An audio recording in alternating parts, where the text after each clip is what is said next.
এই নমস্কার বন্ধুরা, আমি সাথী নিয়ে চলে এসেছি আরেকটি নতুন ভিডিও। আপনারা দেখছেন আমার সাথে গ্রিন ড্রিমস অ্যান্ড সাথীস ব্লগ। আমার এটা সাধারণত যারা জানে না বলে দিই, গার্ডেনিংয়ের ওপর আমার ভিডিও হয়, আর তাছাড়া আমি লাইফস্টাইলের ওপরও ভিডিও বানিয়ে থাকি। আজকে আমি দেখাবো যে মারিগোল্ড বা গাঁদা বা ইনকা কিভাবে প্রতিস্থাপন করতে হয় বা সেই ব্যাপার নিয়ে কিছু কথা বলবো। আমি ওপেন ছাদের মাঝে ভিডিওটা করছি, সুতরাং কিছু আওয়াজ আসতে পারে, তার জন্য একটু ক্ষমা করে দেবেন। আচ্ছা, আমি এবার বলি, এই যে ভিডিওটাতে আপনারা যে গাছটি দেখতে পাচ্ছেন সেটা হচ্ছে ইনকা গাঁদা যেটাকে বলে। এই যে এইটার একটা কালার বা ইয়েলো, এইটার একটা আলাদা ভ্যারাইটি, মানে এইটার পাতাটা দেখুন একরকম আর এইটার পাতাটা দেখুন আর এক রকম। তো বন্ধুরা, যখনই গাছ কিনবেন একটু পাতা দেখে কিনলে গাছের ভ্যারাইটি কিন্তু আলাদা পেতে পারেন। যদিও গাঁদা গাছের বা ইনকা গাছের ভ্যারাইটি বোঝা যায় না, নার্সারিতে জিজ্ঞাসা করলে তারা নিশ্চয়ই বলে দেবে।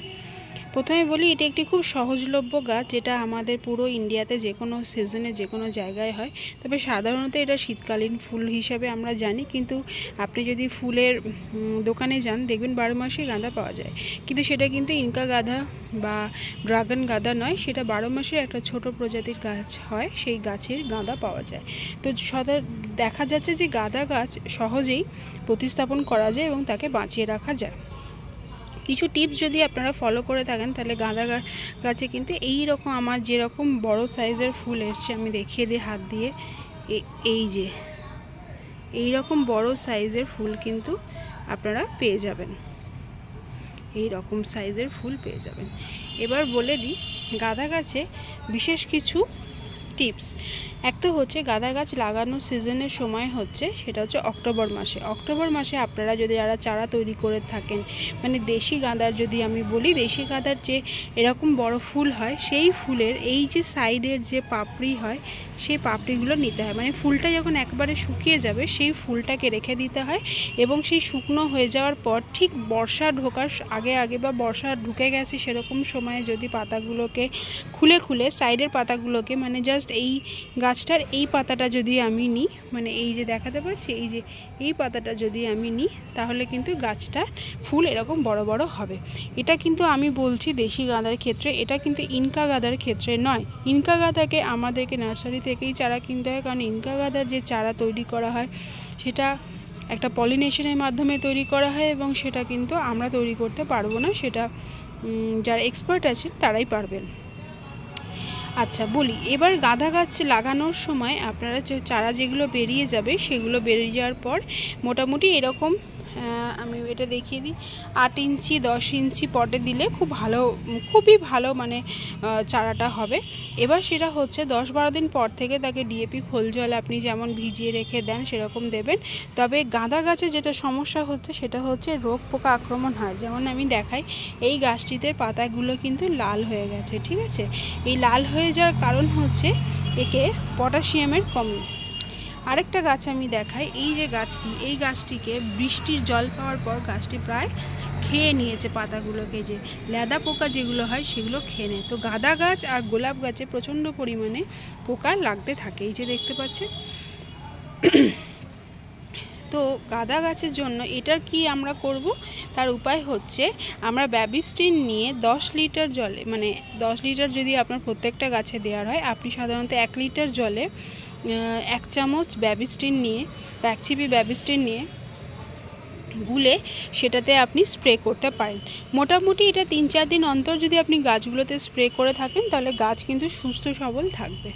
গাঁদা গাছ খুব বেশি পরিচর্যার প্রয়োজন হয় না, কিন্তু গাঁদা গাছে প্রচণ্ড পরিমাণে রোগ পোকার আক্রমণ হওয়াতে গাঁদা গাছকে মোটামুটি ফাঙ্গিসাইড স্প্রেটা করে যেতে হয়। আর যখন মাটি তৈরি করবেন, মাটি তৈরিটা বলে দিই, মোটামুটি 50% থেকে 60% মাটি নেবেন, 30% গোবর, 10% হচ্ছে যেটা আপনার বাগানে যদি কোনো ভার্মি কম্পোস্ট থেকে থাকে, বা যদি আপনার কোনো নিম খোল দেওয়া থাকে, তাহলে সেটা আপনি দিতে পারেন।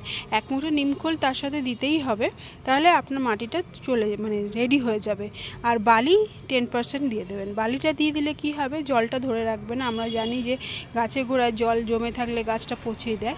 তো সেই মাটি তৈরি করার পর সেটাতে আপনি এক একটা টবে এক একটা চারা প্রতিস্থাপন করে দেবেন এবং প্রতিস্থাপন করার পর সেই গাছটি 10 থেকে 12 দিন পর খাবার দেবেন। সাথে সাথে খাবার দিয়ে দিলে গাছটি কিন্তু মারা যাওয়ার সম্ভাবনা রয়েছে। গাছের পাতা হলুদ হয়ে যাবে, শুকিয়ে যাবে, গাছটি মারা যাবে। তাই খাবার 10-15 দিন পর পরই একবার করে দেবেন, কিন্তু 4-5 দিন পর পর ব্যাভিস্টিন বা একতারা স্প্রে করতে থাকে। একতারা এতে স্প্রে করে না, কারণ একতারা স্প্রে করলে গাঁদা গাছের পাতা জ্বলে যেতে পারে। তো ব্যাভিস্টিন বা সাপ পাউডার যদি থাকে সেটা দিয়ে স্প্রে করে দিতে পারেন। তাছাড়া আপনারা নিম তেল স্প্রে করতে পারেন। যারা মনে করছেন যে আমরা নিম খোল বা নিম তেল দেব, তো সেটা আপনারা দিতে পারেন। তাতে কি হবে, আপনার গাছটা আরও ভালো হবে এবং সুস্থ হবে। গোবর দিলে যেটা হবে, ধীর গতিতে গাছটি বাড়বে, কিন্তু গাছটার প্রচুর পরিমাণে একটা সময় ফুল দেবে, যেটা আমরা সুফলা দিলে হয় না। সুফলা দিলে গাছকে প্রচণ্ড বড় করে দেয়, কিন্তু গাছের যে ফুল দেওয়ার সময়টা খুব তাড়াতাড়ি গাছ ফুল দিয়ে গাছ ফুলগুলোকে শুকিয়ে দেয়। সুতরাং এটা খেয়াল রাখবেন, যার যেরকম পছন্দ সে সেরকম দেবেন। দীর্ঘস্থায়ী গাছে ফুল পেতে গেলে গাছে কিন্তু আপনার নিমখোল আর বা আপনার কাছে যে কি বলে, যেটা আপনার সর্ষে খোল থাকে, সেই খোলটাকে দিতে পারে। সেটা দিলে কিন্তু গাছ ধীরে ধীরে বড় হবে, কিন্তু গাছে ফুল অনেক দিন স্থায়িত্ব থাকবে। একবার ফুল ফুটে যাওয়ার পর আবার কিন্তু আমরা গাছে ফুল পাবো। বলে দিই, গাছে ফুল শুকিয়ে গেলে গাছে ফুলটাকে তখনই কেটে দেবেন, নাহলে নেক্সট যে ফুল হবে সেই ফুলটা কিন্তু আপনাদের পেতে দেরি হবে এবং কুড়ি শুকিয়ে যেতে পারে, ফুল শুকিয়ে যেতে পারে। আমি দেখিয়ে দিই কুড়ি কীরকম শুকিয়ে যাবে। এই যে এইভাবে কুড়িটা শুকিয়ে যেতে পারে, যেহেতু আমার এই ফুলটা কাটা নেই। এখানে আমার একসাথে 8টা-9টা ফুল ফুটেছিল, সেই ফুলগুলোকে আমি তুলেছি, দেখতেই পাচ্ছেন। মানে এত বড় হয়েছিল যে ভীষণ সুন্দর লাগছে, এক হাতে ধরা যাচ্ছে না। যেগুলো শুকিয়ে গেছে সেগুলো ফেলে দেবেন, কারণ এই ফুলের থেকে কিন্তু আমরা গাছ করতে পারবো না। গাছ করার জন্য আমাদের যেটা লাগবে সেটা হচ্ছে এই চারা। ইনকা যারা বসাবেন তারা মোটামুটি নার্সারি থেকে গাছ নিয়ে এসে, চারা নিয়ে এসে একটা ছোট পটে দেবেন। প্রথমে 4 ইঞ্চি পটে দেবেন, তারপরে 8 ইঞ্চি 10 ইঞ্চিতে চেঞ্জ করবেন, তাহলে গাছ খুব ভালো থাকবে। পট চেঞ্জ করে করে দিলে গাছের গ্রোথ ভীষণ ভালো হয়। আশা করি আপনাদের ভিডিওটা ভালো লেগেছে। আজকে এই অবধিই থাকলো। যদি ভালো লেগে থাকে একটা লাইক অবশ্যই করুন। আপনারা সাবস্ক্রাইব একদমই করছেন না, চ্যানেলটির পাশে থাকুন। আর যদি কোনো কিছু সাজেশন দেওয়ার থাকে সেটা কমেন্ট বক্সে দিন, বা কিছু জানার থাকলে সেটা কমেন্ট বক্সে দিন। পাশে থাকা সাবস্ক্রাইব বাটনটা প্রেস করার সাথে সাথে বেল আইকনটা অল করে দেবেন, তাহলে নোটিফিকেশনটা আপনার কাছে পৌঁছে যাবে। আশা করব আপনার ভিডিওটি ভালো লেগেছে। আজকের মতো চলি, টাটা, বাই বাই। দেখা হচ্ছে পরের ভিডিওতে।